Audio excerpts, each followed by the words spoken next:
Imagine working day and night, driving endless miles to provide for your family, only to come home and find out your wife is cheating. And when you confront her, she doesn't apologize. She blames you for being a truck driver, and this is the story of how my wife betrayed me, tried to twist it as my fault, and how I turned her lies into my strength. My name is David, and for the past 12 years, I've been a truck driver. People see the big rigs on the highway and think it's just a job, but to me, it's been a sacrifice. One I made so my family could have a roof over their heads, food on the table, and dreams that didn't die in poverty. Life on the road isn't easy. Some weeks, I'd be gone for 5 or 6 days straight, sleeping in the cab of my truck, eating cold sandwiches from gas stations, and showering at truck stops when I got the chance. Every mile I drove, every hour I spent away from home, I told myself it was worth it. Worth it for my wife, Rachel, and our 2 kids, Lily and Michael. Rachel and I married young, and when Lily was born, I knew I had to step up. Driving long hauls wasn't my dream, but it paid better than any local job I could find. I wanted Rachel to stay home with the kids while they were little, so I took the burden. And every time I came home to Lily running into my arms, screaming,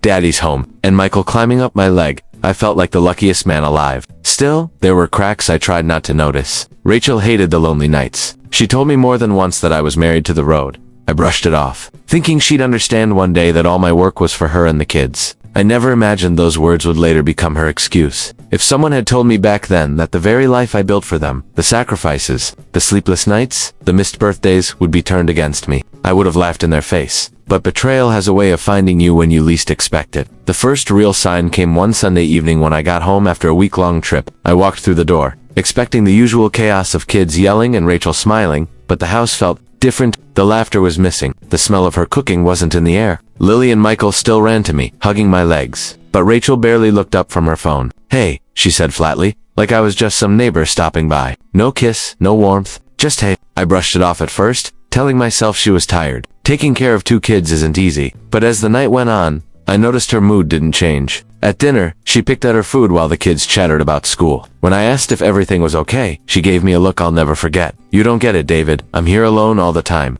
I'm tired of being a single parent while you're off driving that truck." Her words hit me like a punch to the gut. I wanted to scream. "I'm doing this for you, for us, and for the kids." But instead, I stayed quiet. I thought maybe she just needed to vent. I told her I'd take some time off soon, that I'd plan a small trip for the family. She nodded, but I could see the emptiness in her eyes. That night, when the kids were asleep, I tried to hold her. She pulled away. "Not tonight," she muttered, rolling to the other side of the bed. I lay awake, staring at the ceiling, feeling the distance between us growing wider than the miles. I drove on the highway. Back then, I told myself it was just stress. But deep down, something inside me whispered that Rachel's loneliness was becoming something darker, something I wasn't ready to face. The weeks that followed were filled with little things I couldn't ignore. Rachel started guarding her phone like it was a piece of gold. She used to leave it lying on the counter or the couch, but now it was always in her pocket, face down. One night, while I was getting ready for another haul, she got a text. I glanced at the screen, just a flash of a man's name before she quickly turned it over. When I asked who it was, she snapped, "Don't be so nosy, David, it's just Linda." But Linda never texted that late. Our conversations turned shallow, where we once talked about dreams, vacations, and the kids' futures. Now it was just groceries,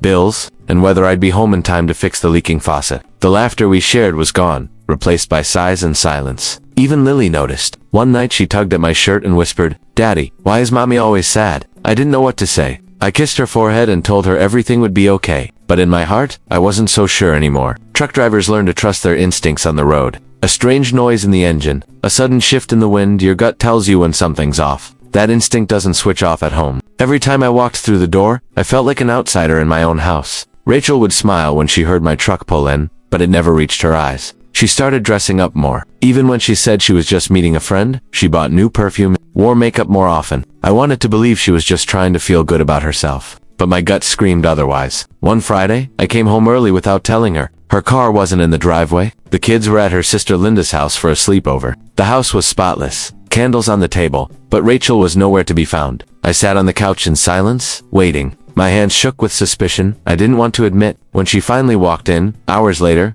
she jumped, seeing me there. "Oh, you're home early," she stammered. I asked where she'd been. She said, "Out with Linda," but her story didn't add up. I knew Linda's house, and Rachel wasn't smelling like Linda's cooking. That night, I couldn't sleep. My gut was no longer whispering. It was screaming. It was past 2 a.m. when I heard the sound of keys at the door. I had just come back from a short trip, exhausted, but something kept me awake. Rachel slipped in quietly, tiptoeing through the hallway like a teenager sneaking back home. I stayed in the shadows, pretending to be asleep. She didn't know I was watching. She kicked off her heels, set her purse down gently, and checked her phone with a small smile. The kind of smile she hadn't given me in months. My chest tightened. I wanted to jump up and demand answers, but I froze. I needed to be sure, so I kept silent, burning inside, listening to her whisper into her phone. That was the night everything shifted. My doubts became certainty. My wife wasn't just lonely, she was living another life. And I was about to discover just how far her betrayal went. The next morning, I couldn't hold it in anymore. Over breakfast, I asked Rachel why she came home so late. She didn't even flinch.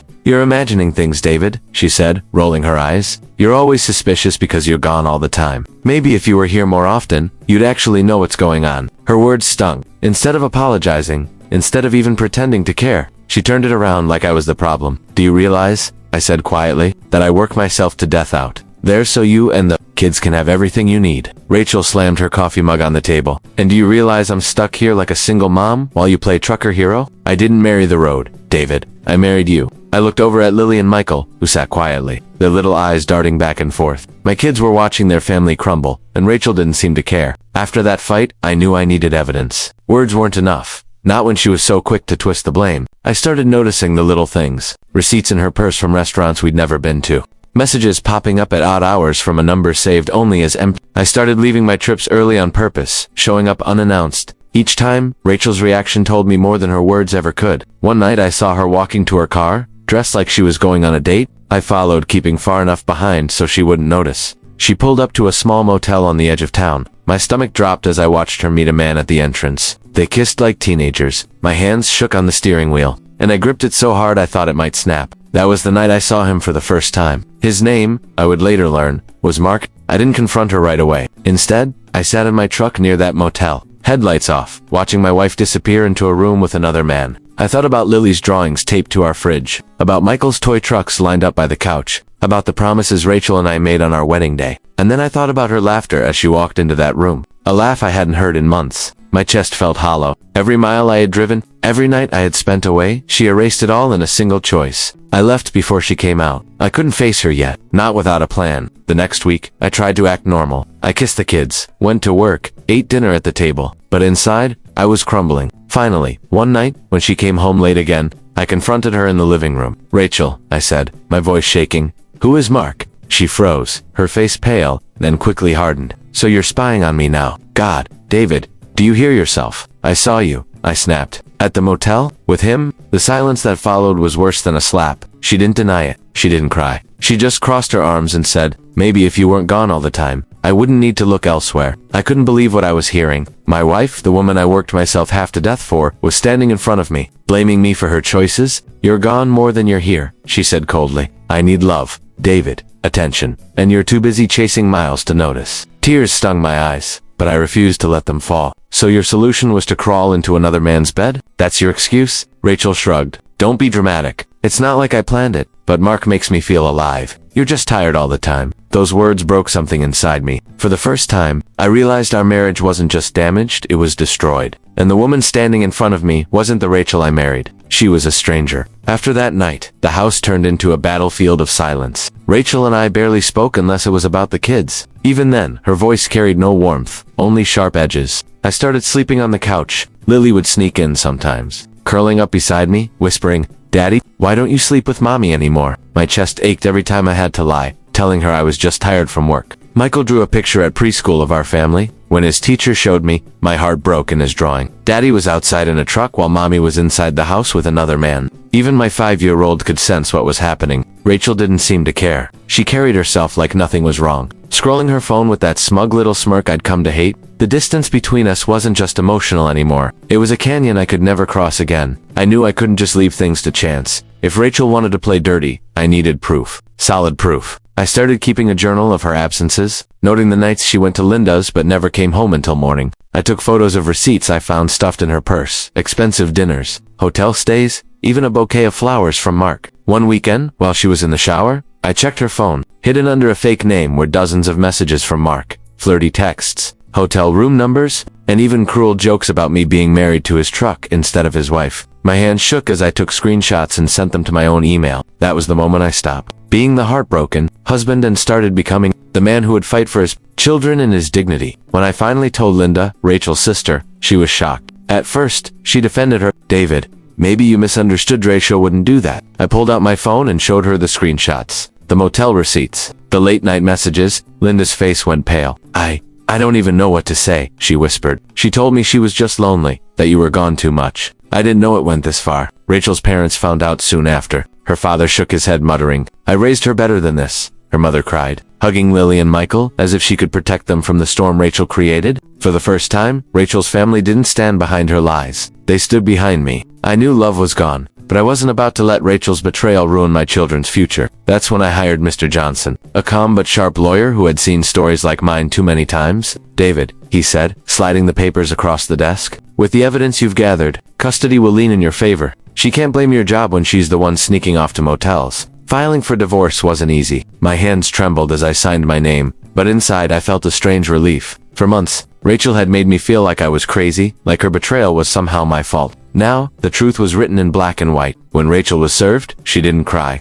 She didn't apologize. She just sneered and said, You'll regret this, David. No court will side with a man who's never home. But she underestimated two things: my proof and my determination. The bravado didn't last long. Once Rachel realized her family knew, once she realized the courts were involved, she started to crack. One night, she cornered me in the kitchen. Her mascara was smudged, her voice trembling. David, please, we can work this out. Don't do this to us. Don't do this to the kids. I stared at her, remembering every mile I had driven, every birthday I had missed, every lie she had told while I was out providing for us. You already did this to us, Rachel, I said quietly. The day you chose him over your family? She sobbed, reaching for my hand, but I pulled away. For the first time in years, I didn't feel weak in front of her tears. I felt strong, and I knew there was no turning back. The court date arrived faster than I expected. Rachel walked in with her head high, but her eyes darted nervously at the judge. I sat calmly beside Mr. Johnson, evidence neatly stacked in front of us. When the texts and receipts were read out loud, Rachel's bravado shattered. Her excuses sounded hollow in that courtroom. She muttered about being lonely, about me being married to the road,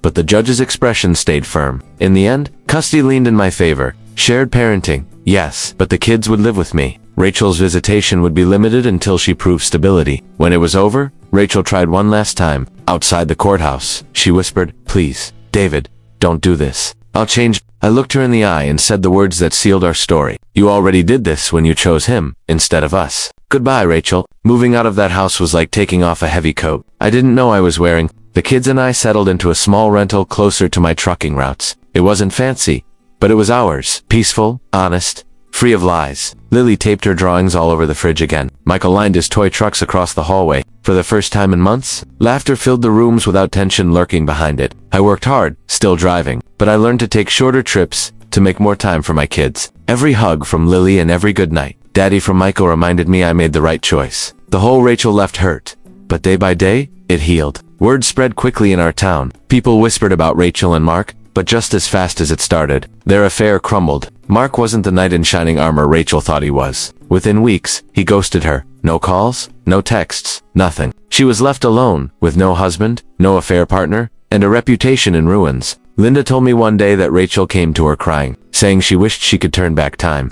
She thought the grass was greener. Linda sighed, but she forgot who watered it. Rachel ended up moving back with her parents for a while. The woman who once blamed me for everything now had nothing. Life didn't become perfect overnight, but it became peaceful. I still drove my truck, still spent nights on the highway, but now when I came home, I was welcomed with love, not suspicion. Lily would run to me with her school projects. Michael would beg me to play trucks with him until bedtime, and every time I looked into their eyes, I felt the strength to keep going. I no longer carried the weight of betrayal. I carried the pride of a father who fought for his children, for his dignity, and for the life they deserved. Looking back, Rachel's betrayal almost broke me, but it also built me. I learned that no sacrifice is worth it if the person you're sacrificing for doesn't value it. I learned that love without respect isn't love at all. And most importantly, I learned that my children are my greatest reason to keep moving forward. Rachel once said it was my fault for being a truck driver. But now, I see the truth. My job didn't destroy our marriage. Her choices did. To any man hearing this who's ever been blamed for working too hard, for providing, for sacrificing, remember this. Real love doesn't punish sacrifice. It honors it. And one day, you'll find peace knowing you gave your best, even if they didn't deserve it. This story isn't just about betrayal, it's about resilience. David's wife tried to blame his sacrifice, but in the end, the truth showed that loyalty and respect matter more than excuses. If you've ever felt unappreciated or betrayed, Remember, your worth isn't defined by someone who couldn't value your effort. Real love honors sacrifice. Fake love blames it. What would you have done in David's shoes? Forgive or walk away? Let me know in the comments. And don't forget to like, share, and subscribe for more powerful, true confession stories that remind us of one thing: betrayal may hurt, but the truth always sets you free.